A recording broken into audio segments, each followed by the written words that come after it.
আজকের দিনে হলে কি করতেন? আসলে উনি বীরেন্দ্র কৃষ্ণ ভদ্র, তার নাতি দৌহিত্র শ্রী দেবাশিস সরকার, আরেকজন নাতি শোভন দা, আমাদের প্রিয় শোভন গোপাল দত্ত কদিন আগেই মারা গেছেন। আর আর সায়ন দা বলেন ও এখন আমেরিকায় আছে, তাই জন্য উনি ছিলেন পরিবারে, তাই আমি জোর করে ওনাকে বগল দাবা করে ডেকে এনেছি। ধন্যবাদ পার্থ। পার্থ তো খুব ভালো কাজ করছে, আমরা সবাই জানি, ওকে অনেকদিন ধরে দেখছি। আমাদের সঙ্গে বিভিন্ন ক্ষেত্রে তার সঙ্গে আমাদের ইন্টারাকশন আছে, সুলগ্নেরও আছে। যাই হোক, অনেকেই আছে যারা আমার অত্যন্ত চেনা, অডিয়েন্সেও অনেকে আছে, যাই হোক, ও যেটা প্রশ্ন করলো যে উত্তম কুমারের ঘটনাটা কি হয়েছিল সেটা আমার একটু বলে দিই। উনি এসে আমাদের মামার বাড়ি যেখানে বড় হয়েছে কাছেই ৭ নম্বর রামমোহন মিত্রতে, আপনারা জানেন ওই অঞ্চলে বলরাম পশু নিয়ে নজরুল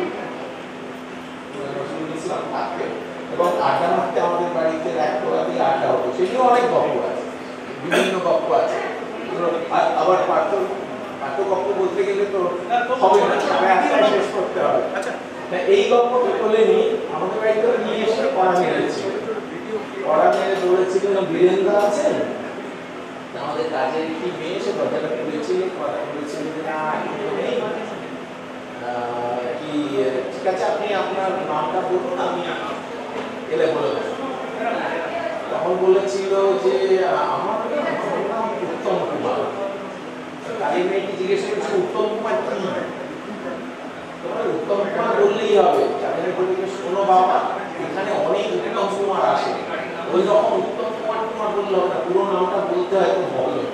উনি একটু হেসে বলেছিলেন উত্তম কুমার বলবো, আমি বুঝতে পারবো, তুমি আমায় চিনবে, ঠিক আছে বলে দাও।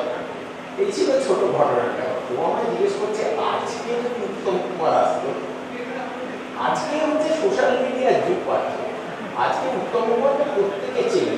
তুমি আমি যতটা টিভি দেখি বা সোশ্যাল মিডিয়া দেখি, আমাদের যে কাজের মেয়েটি তাদের প্রত্যেকের কাছে স্মার্টফোন আছে, তারা সবাই দেখে। তুমি আজকে জিজ্ঞেস করে নিমপুলের নতুন গল্পটা এখন কাল কি হয়েছে তুমি বলতে পারবে না, এখানে যারা কাজ করছে তারা সবাই বলতে পারবে। একটা উদাহরণ দিচ্ছি, শোনা আজকে উত্তম কুমারকে ডেফিনেটলি বন্ধ করা হবে না। বসুন বসুন, আরেকটা ছোট্ট। আচ্ছা, এই একটাই লোক, আমি সবাইকে জিজ্ঞেস করছি, এই একটাই লোক উত্তম কুমার বাঙালির